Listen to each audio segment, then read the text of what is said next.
நிறுத்து. இந்த வீடியோவை ஸ்கிப் பண்ணாதீங்க. நான் முருகன் பேசுறேன். ஆமா, உன்கிட்ட தான் பேசுறேன். நீ இப்போ எந்த நிலைமையில இருந்தாலும், தனிமையா ஃபீல் பண்ணிக்கிட்டு இருந்தாலும், லைஃப்ல எதுவுமே சரியா போகலன்னு நினைச்சாலும், இந்த 5 நிமிடம் உன் மனசை தொட்டா உன் வாழ்க்கையே மாறும். இது ஒரு கதை, ஒரு சாதாரண இளைஞனோட கதை. ஆனா இந்த கதையில நீயும் இருக்க. ஏன்னா இது உன் கதையும் கூட. தமிழ்நாட்டுல ஒரு சின்ன கிராமம். அங்க ரவி என்ற ஒரு இளைஞன் இருந்தான். ரவி கிட்ட கனவுகள் இருந்தது. ஆனா வாய்ப்புகள் இல்லை, வேலை இல்லை. படிப்பு முடிச்சும் எந்த கம்பெனியும் கதவை திறக்கல. வீட்டுல பிரச்சனை மேல பிரச்சனை, அப்பா அம்மா சண்டை, குடும்பத்துல அமைதியே இல்லை. நண்பர்கள்னு நினைச்சவங்க ஒவ்வொருத்தரா விலகி போனாங்க. யாரும் கூப்பிடல, யாரும் கேட்கல. ரவி முழுக்க முழுக்க தனிமையில மூழ்கினான். ஒவ்வொரு நாளும் ஒரே கேள்விதான், என் லைஃப்ல ஏன் இப்படி? நான் என்ன தப்பு பண்ண? இருட்டான ராத்திரிகள்ல அவன் கண்ணீர் மட்டும்தான் அவனுக்கு துணை. ஒரு நாள் இரவு எல்லாமே தாங்க முடியாம போச்சு.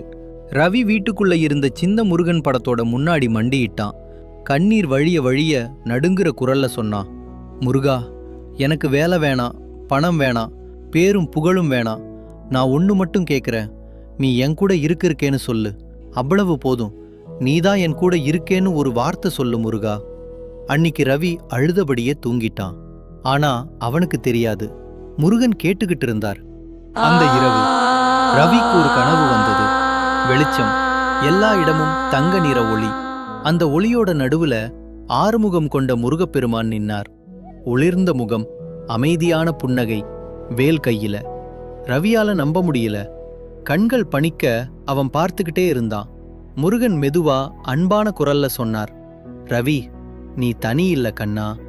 உன் கஷ்டம் உன் தண்டனை இல்ல, உன் நம்பிக்கைதான் உனக்கு வீடு. எல்லாம் சரியான நேரத்துல வரும். ஆனா நீ முயற்சி பண்ணணும். நீ உன் லைஃப்ல ட்ரை பண்ணினா நான் உன் கூட இருக்கிறேன். நான் உன்னை விட்டு எங்கேயும் போகலல ரவி. நீ என்ன தேடின நாளே நான் உன் பக்கத்துல வந்துட்டேன். அந்த வார்த்தைகள் ரவியோட இதயத்துல ஆழமா பதிஞ்சது. கனவு முடிஞ்சது. ஆனா அந்த உணர்வு மாறல. மறுநாள் காலையில ரவி எழுந்தான். ஆனா அவன் நேத்து இரவு தூங்கின ரவி இல்லை. அவன் கண்ணுல ஒரு நம்பிக்கை இருந்தது, நெஞ்சில ஒரு தைரியம் இருந்தது. முருகன் சொன்ன வார்த்தை மனசுல ஒடிச்சுக்கிட்டே இருந்தது, நீ தனி இல்ல, நான் உன் கூட இருக்கிறேன். ரவி ஒரு சின்ன கடையில வேலைக்கு ட்ரை பண்ணினான். பக்கத்து வீட்டுக்காரங்களுக்கு உதவி செஞ்சான். யாரையாவது சந்திச்சா புன்னகையோட பேசினான். ஆரம்ப நாட்கள்ல கஷ்டம் இருந்தது. சம்பளம் குறைவு, சோர்வு அதிகம். ஆனா ரவி நிறுத்தல. ஒவ்வொரு கஷ்டமான நேரத்திலையும் அவன் மனசுல ஒரே ஒரு வார்த்தை, முருகா, நீ என் கூட இருக்க, நான் நிறுத்த மாட்டேன். வாரங்கள் கடந்தது. ரவிக்கு ஒரு நல்ல வேலை கிடைச்சது. குடும்பத்துல அமைதி வந்தது. மனசுல இருந்த கலக்கம் போய் தெளிவு வந்தது. ரவி முருகன் படத்தோட முன்னாடி நின்னான். ஆனா இந்த தடவை கண்ணீர் வேற மாதிரி, சந்தோஷ கண்ணீர். அவன் சொன்னான், முருகா, நீ என் லைஃப்ல ஒளி. இருட்டுல நான் விழுந்தப்போ நீ கை கொடுத்த, எனக்கு நம்பிக்கை கொடுத்த. நீ இல்லன்னா நான் இல்ல முருகா. இந்த கதை ரவியோட கதை மட்டும் இல்ல, இது உன் கதையும் கூட. நீ இப்போ எந்த நிலைமையில இருந்தாலும், வேலை இல்லாம இருந்தாலும், குடும்ப பிரச்சனையில சிக்கி இருந்தாலும், யாரும் இல்லைன்னு நினைச்சாலும், ஒன்னு மட்டும் நினைவு வச்சுக்கோ, நீ தனியா இல்ல. முருகன் உன் கூட இருக்கார். நீ முயற்சி பண்ணு, நம்பிக்கையோட முன்னாடி போ.